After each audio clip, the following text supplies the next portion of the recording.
এ কি গিন্নি, এই কটা ভাতে কি পেট ভরবে? ও যা ভাত আছে না, ওটা বেড়াল ডিগোতে পারবে না। হ্যাঁ, আরে বাবা, আমি আর বেড়াল এক হলো? এই বাড়তি কথা না বলে খাও তো।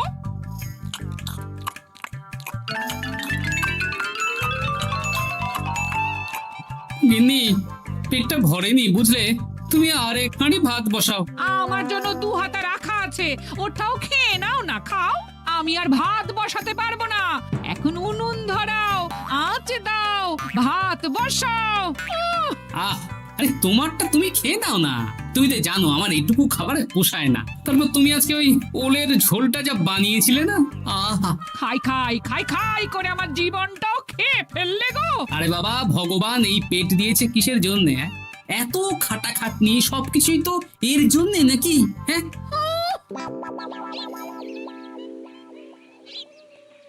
দাদু, অনেকদিন ভূতের গল্প শুনিনি, আজকে আমরা ভূতের গল্প শুনবো। বেশ, শোন তাহলে। আমাদের রাজ্যে আজ থেকে বেশ অনেক বছর আগে একটা খুব পেটুক লোক থাকতো। তোমার মতন পেটুক? বলতে পারিস, কিন্তু ওর গিন্নি ওকে ভালো মতো খেতে দিত না।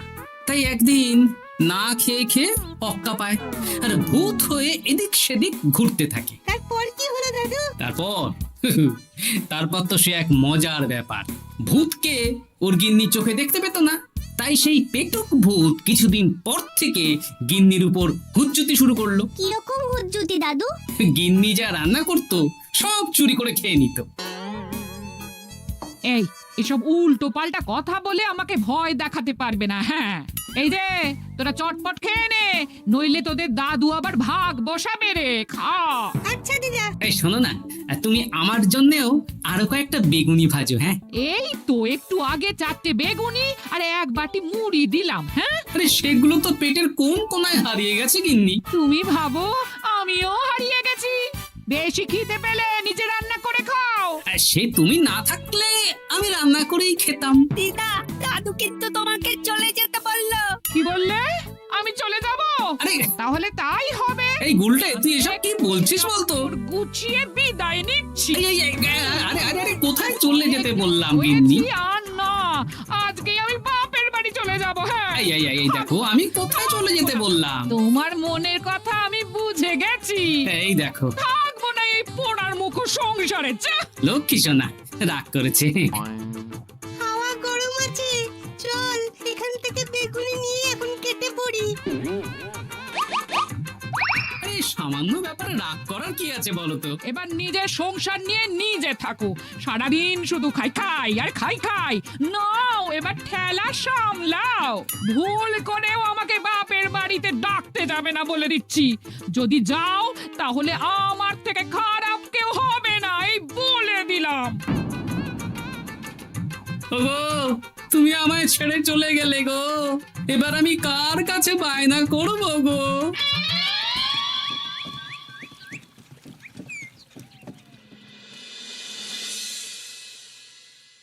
কিরে, তুই একা একা? জামাই কোথায়? তোমাদের জামাইকে ছেড়ে চলে এসেছি। এ মা, তুমি কি থাকতে দেবে না আমি চলে যাব? এসব আবার কি কথা বলছিস তুই? হ্যাঁ, এ তো তোরও বাড়ি। আমাদের ভাত ডাল জুটলে তোরও জুটবে। কি হয়েছে রে দিদি? দিন রাত খেটে খেটে কয়লার মতো পুড়ে যাচ্ছি, আর ওনার বায়না শেষ নেই। সারাদিন শুধু খাই খাই আর খাই খাই। এবার বুঝবে জামাই বাবু। হ্যাঁ, নিজে হাত পুড়িয়ে রান্না করার ঠেলা। হুম।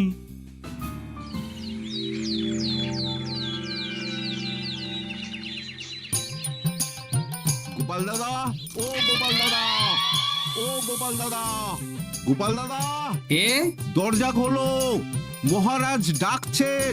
এই রে, অনেক বেলা হয়ে গেল। আরে দরজাটা খোলো। যাচ্ছি যাচ্ছি।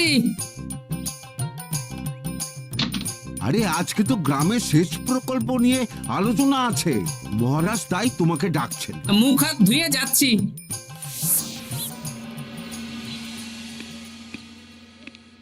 দেখুন মহারাজ, দেখুন, এত বেলায় গোপাল এলো, তাও নিজে আসেনি, ডেকে নিয়ে আসতে হলো। সত্যি গোপাল, আজকে এত জরুরি একটা আলোচনা সভা, কোথায় তুমি তাড়াতাড়ি আসবে? তা না করে গোপাল বাড়াবাড়ি করে ফেললো। গোপাল, এই আমি শেষবারের মতন বলে দিচ্ছি, ফের যদি এরকম রাজসভায় দেরি করে আসতে দেখি তাহলে কিন্তু কড়া ব্যবস্থা নেব। আসলে মহারাজ, আমার গিন্নি গতকাল রাগ করে বাপের বাড়ি চলে গেছে, তাই বেশ হয়েছে। আচ্ছা, যে জন্য আজকের আলোচনা সভা ডাকা হয়েছে সেটা হলো আমাদের রাজ্যের দক্ষিণে একটা সেচের জন্য পুকুর খনন করা হচ্ছে।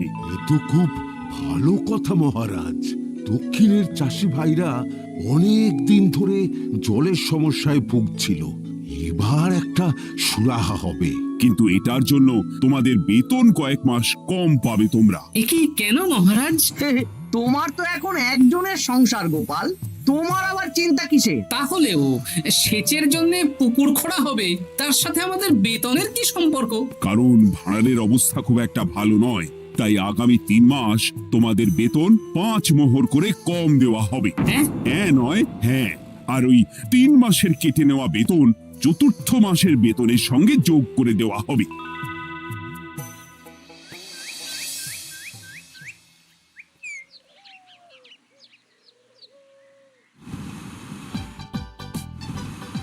কি দাদু, এ তোমার চোখ মুখের কি অবস্থা?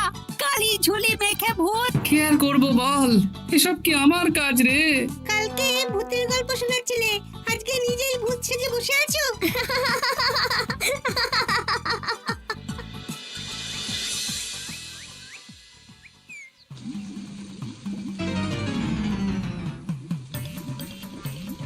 এই রে, ভাতগুলো পুড়ে গেছে। দূর দূর দূর, এভাবে হয় নাকি? না, এবার থেকে ভোজনালয় থেকেই খাবার খেতে হবে। একার জন্য কে আবার রান্না করে? দূর দূর।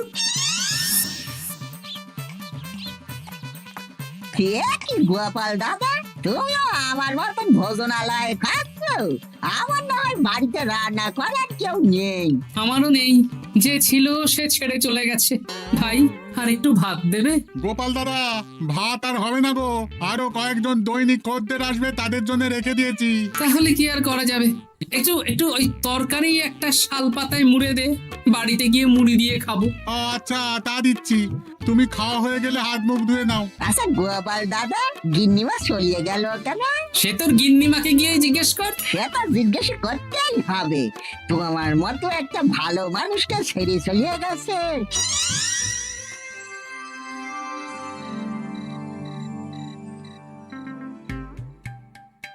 এসো এসো। এই নাও ধরো, পুঁটির মা তোমার জন্য কটা রুটি আর তরকারি পাঠালো। শুনলাম তুমি বাইরে ভোজনালয় খাচ্ছ। কি আর করবো বলো, একদিনই ঘর দুয়ারের একই অবস্থা করেছো গো গোপাল দাদা। ওই একার সংসার, এখন আমার কাজের মধ্যে 2, খাই আর শুই। তা গিন্নিমাকে খবর দাও। না না না, খবর দিলে আবার অশান্তি শুরু করবে, বরং তুমি গিয়ে বলো। বেশ, তাহলে কালকে আমি তোমার শ্বশুর বাড়ির দিকে সার কিনতে যাব, না হয় গিন্নিমাকে আমিই খবর দিয়ে দেবো।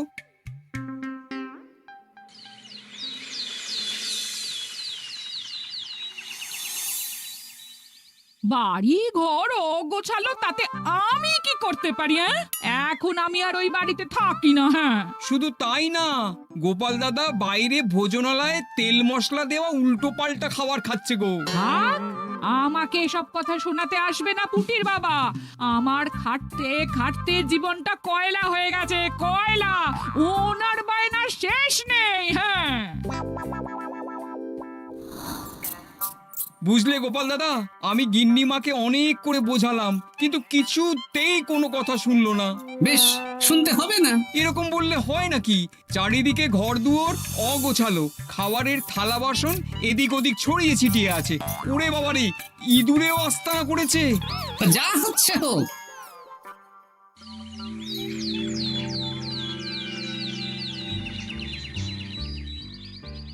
ভোলা, আটটা কচুরি দাও তো ঝটপট, খেয়ে রাজসভায় চলে যাব। এই নাও। ও গোপাল দাদা, শুনলাম নাকি গিন্নিমা বাড়ি ছেড়ে চলে গেছেন? হ্যাঁ, ঠিকই শুনেছো।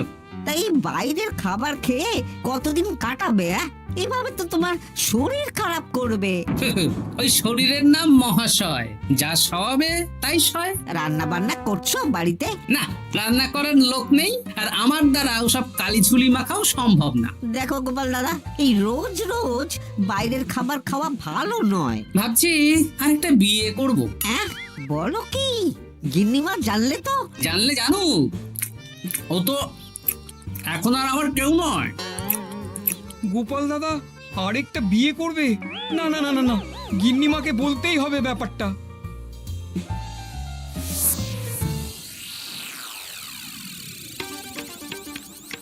গিন্নিমা, তুমি আবার এসেছো পুটির বাবা। সর্বনাশ হয়ে গেছে। আবার কি সর্বনাশ? হ্যাঁ, বাড়ির চারিদিকে অগোছালো, ইঁদুর মশা মাছি ঘুরে বেড়াচ্ছে। আমি আর ওই বাড়িতে যাব না। গোপাল দাদাও সেই ব্যবস্থাই পাকাপাকি করতে চলেছে, আরেকটা বিয়ে করবে। কি বললে? জল জ্যান্ত বউ থাকতে আরেকটা বিয়ে? হ্যাঁ, আমি আজকেই যাব।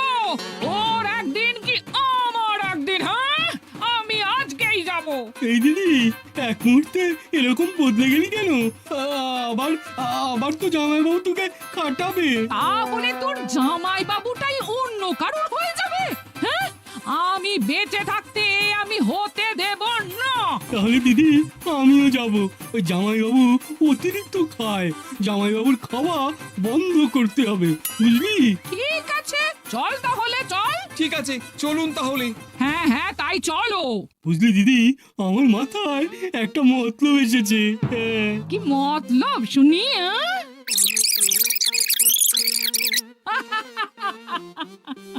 এই বেশ তো বেশ, এতে যদি তোর জামাই বাবুর অতিরিক্ত খাওয়া কমে তাহলে তো ভালোই কথা। হ্যাঁ, কিন্তু খুব সাবধান, গোপাল দাদার নজর কিন্তু বাজ পাখির নজর। তাহলে যাওয়ার পথে একটা সাজঘর হয়ে যেতে হবে। হ্যাঁ, তাড়াতাড়ি চলুন, রাতে মনে হয় ঝেঁপে বৃষ্টি হবে। কই গো, বলি কোথায় গেলে? এ কি, আমি তো বেশ ভালোই ছিলাম, তা তুমি আবার ফিরে এলে কেন? আমি বেঁচে থাকতে তুমি আবার বিয়ে করবে? ওসব চলবে না। আমি এক সাধক বাবাকে নিয়ে এসেছি, তোমার সব ভীমরতি ইনি ছড়িয়ে দেবেন। হ্যাঁ, আজকে থেকে তোমার অতিরিক্ত খাওয়া দাওয়া বন্ধ করার দায়িত্ব এনার। যা বাবা,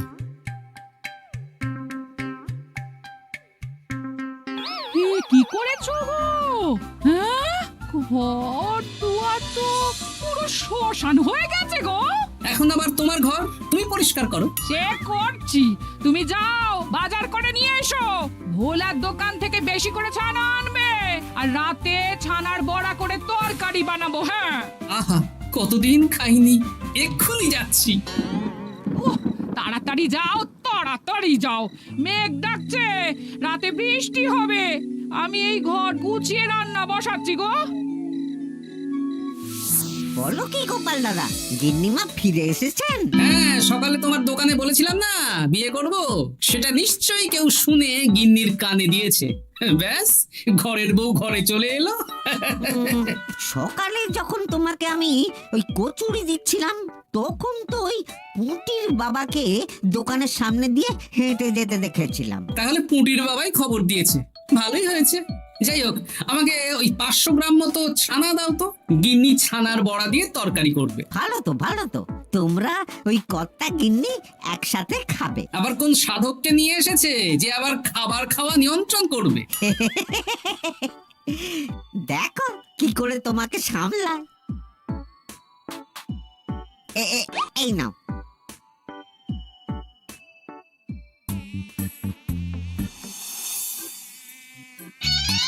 দেখি গিন্নি, আমার জন্য দুটো বড়া আর ওনার জন্য এতগুলো? বেশি খেলে তোমার চেহারা ঠিক হবে না বৎস, তোমাকে রোগা হতে হবে, তাই কম খেতে হবে, বুঝলে? ঠিক আছে, আপনাকে আমি মজা দেখাচ্ছি। অগত্যা গিন্নির হাতের খাবার খাচ্ছি, এই আমার 14 পুরুষের ভাগ্য ভালো।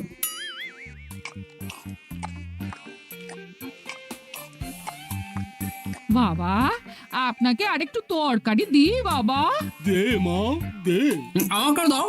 একদম না, বলেছি না তোকে রোগা হতে হবে। হ্যাঁ, কি মশা রে তোদের বাড়িতে। আরে রে নকল গুঁফ, মশা যাওয়ার আগে আপনাকে আমি তাড়াবো। এই কদিন চারদিকে সব ছড়িয়ে ছিটিয়ে নোংরা করেছে, মশা মাছি এত তাড়াতাড়ি যাবে না। হ্যাঁ, আমার খাওয়া হয়ে গেছে, আমি উঠলাম। আপনি ভালো করে খান কেমন?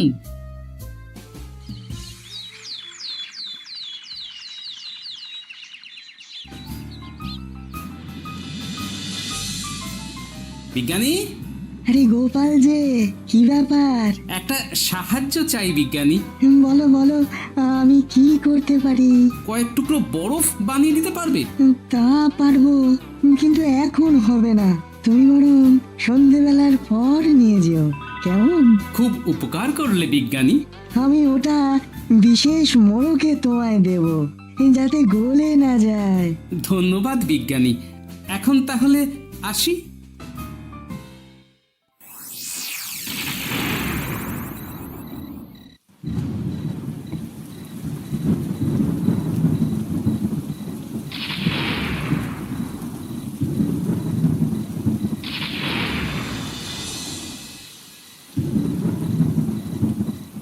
ভালো করেছিস বাবা, যা মশার উৎপাত, মশারি ছাড়া ঘুমোনো যাবে না। কথায় আছে সেবাই পরম ধর্ম, তাই একটু ধর্মকর্ম করছি আর কি। আপনি ঘুমিয়ে পড়ুন, আমরা ওই ঘরে গেলাম। হ্যাঁ, সব দরজা জানলা ভালো করে বন্ধ করে দিয়েছো তো? ঝেপে বৃষ্টি নেমেছে। হ্যাঁ হ্যাঁ, কোনো চিন্তা নেই, তুমি ঘুমো। আজকে অনেক খাটনি হয়েছে গো। হ্যাঁ, জয় ঠাকুর।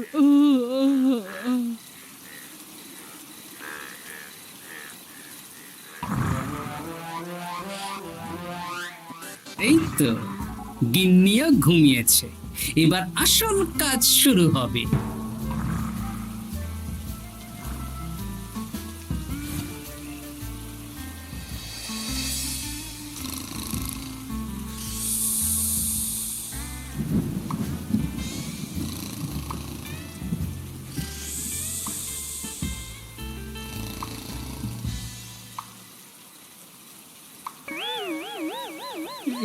কি জল পড়ছে কেন? চাল ফুটো হয়ে গেল নাকি? এত রাতে দিদিকে ডাকা ঠিক হবে না। আরে আরে কি মুশকিল, এখনই জল পড়ছে। আরে দূর দূর।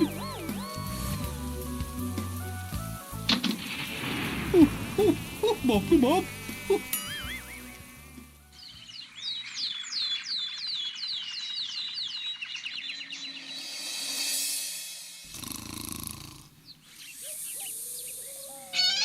সুপ্রভাত।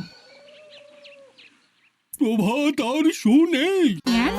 সারা রাত প্রথমে ভিজেছি, তারপরে মশার কামড় খেয়েছি। ভিজেছেন কেন?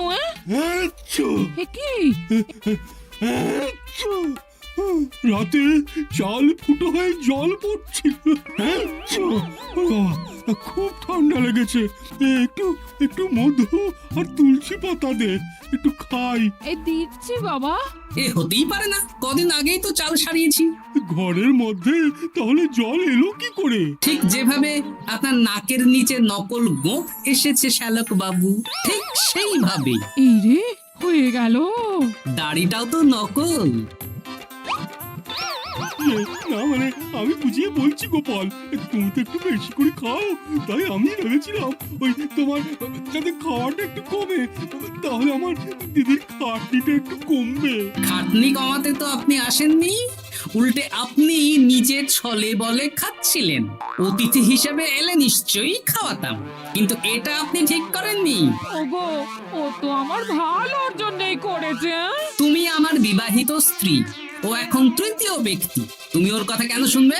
হ্যাঁ, প্রথমে বাচ্চাগুলো মস্করা করলো, সেই শুনে তুমি চলে গেলে। হ্যাঁ, ওরা তৃতীয় ব্যক্তি, ওদের কথায় কান দিলে।